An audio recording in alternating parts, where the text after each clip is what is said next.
자, 지금부터 한번 여기를 집중해 주시기 바랍니다. 제2의 몸입니다. 잘못 사용하지만 잘못 사용하게 되면 오히려 독이 되는 거. 첫 번째, 네. 보청기입니다. 보청기는요. 착용을 미루면 난청이 악화되고 우울증, 치매 위험까지 커진다고 나오네요. 그래요? 심해요. 예. 왜 사실 이렇습니까? 차기가 싫어서 좀 미루는 분들이 많을 네. 텐데요. 왜 그렇습니까, 문 교수님? 네, 사실 난청이 있는 환자들이 보청기를 착용하지 않는다 해서 난청이 더 악화되지는 않습니다. 하지만 난청이 있는 경우에 이런 분들이 계속 그걸 방치하게 되면은 결국은 뇌로 가는 소리 자극이 적고 따라서 뇌에 자극이 덜 되고 두 번째로는 이런 난청이 있으면은 아무래도 사람들과의 대화를 피하게 되거든요. 그래서 자꾸 사회로부터 고립이 되게 되니까 결국은 우울증이나 치매의 이 위험성이 높아진다는 것이 이미 여러 연구를 통해서 잘 알려져 있습니다. 네. 따라서 이런 난청이 있을 때 적극적으로 진단하고 치료를 해야 되는데 이 표에서 보시는 바와 같이 우리가 프랑스에서 진행된 연구인데 난청 환자에서 보청기를 사용하였을 때, 보청기를 사용하지 않았을 때에 비해서 인지기능 저하가 훨씬 덜 되었다라는 이런 중요한 연구 결과가 있습니다. 따라서 난청이 있는 경우에는 적극적인 치료가 꼭 필요합니다. 그렇군요. 아니 저도 그 적극적인 치료를 어린 시절에 했어야 되는데 제가 5-6살 됐을 때 큰 트럭이 빵 하고 크락션을 누르는데요. 그때 너무 놀란 거예요. 제 기억은 그 뒤로 좀 안 좋아진 것 같거든요. 이런 얘기도 있더라고요. 단 한 번에 큰 소리로도 난청이 될 수 있다. 저 같은 경우는 그럴 수도 있는 것 같은데 어때요? 그래요? 예, 맞습니다. 단 한 번의 큰 소리로도 난청이 발생할 수가 있는데 특히 총을 쏜 다음에 사격 후에 난청이 발생하는 경우가 상당히 많고 또한 비교적 큰 소리에 오랜 시간 노출되어도 난청이 발생할 수가 있습니다. 이러한 소음성 난청은 굉장히 중요한 이유가 한 번 발생하면은 치료 방법이 없다는 것이기 때문에 따라서 발생을 예방하는 것이 무엇보다 중요하겠습니다. 최근에 청소년들이 이어폰, 헤드폰을 많이 사용하고 있는데 이러면서 우리나라에서 소음성 난청의 인구들이 점점 증가하고 있고 그래서 이런 것들을 예방하는 적극적인 국민 이런 홍보가 필요한 실정입니다.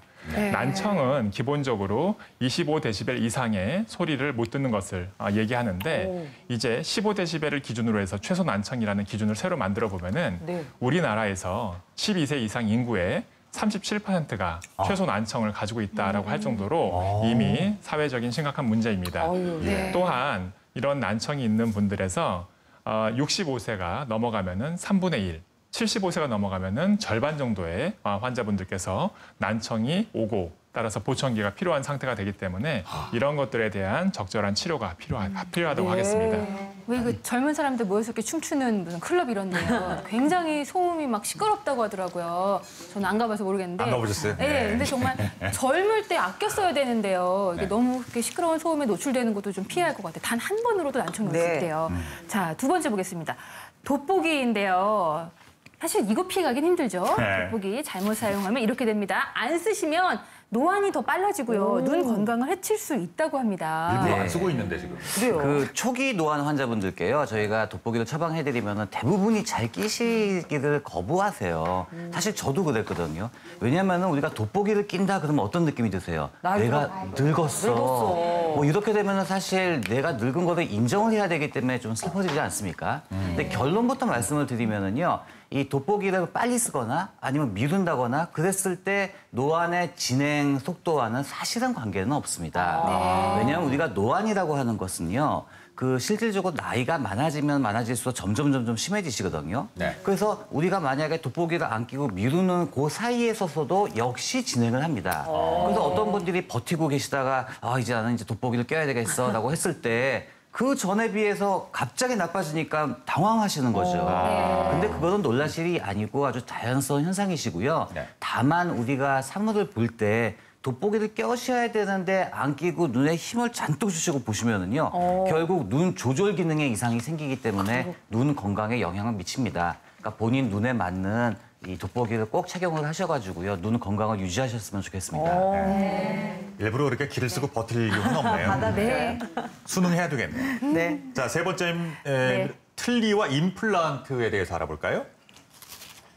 틀니와 임플란트의 관리를 평소에 소홀하게 하면 폐렴이나 당뇨는 물론이고요. 뇌졸중, 심근경색, 돌연사까지 유발할 수가 있답니다. 충격적인데요.